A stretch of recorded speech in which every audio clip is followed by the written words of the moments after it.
Hello, hello everybody. We are back. Let's try to create our, I think, 7 exercise. One. What is it? 2. Okay, let's we copy that and paste it here and try to creating it really fast.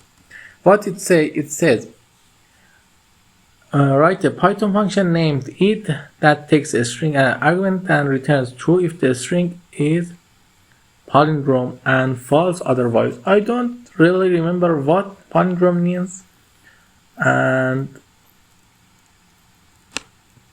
what it means and how we can write it. Because of that, I want you, if you know anything about that, tell me in the comments. I will be happy to know more about this. Because of that, I just skip that and write this. These are the exercises from the AIs and some of them from my past. Because of that, I don't really remember some of them and it's not important. Write a Python function named findMax that takes a list of numbers and return the maximum number in this. It's really easy. Def find max and get a list. We say for x in list. Okay, for x in list 1 0 is equal to a, and then for x in list, if a is bigger than x, if x is bigger than a is equal to x, return a. Run it.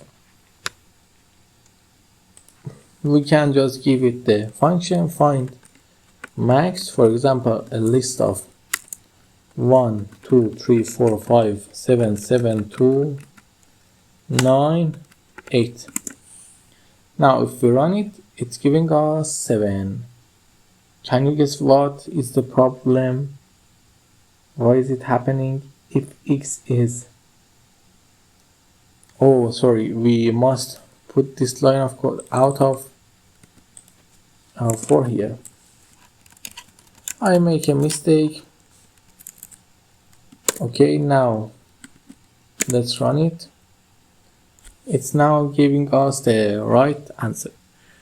Okay, we are not going to solve number 9 and 10, but we are writing them and you can use them to do them as exercise if you want. Write a Python function named count vowels that take a string argument and return the number of vowels in the string, and sum of even number function. You can create that too. These are 2 great exercise, but this is enough for exercise. We are going to do a mini project using the function. Until that time, don't forget to ask me if you need anything in the comments, and please like and subscribe. Have a good night.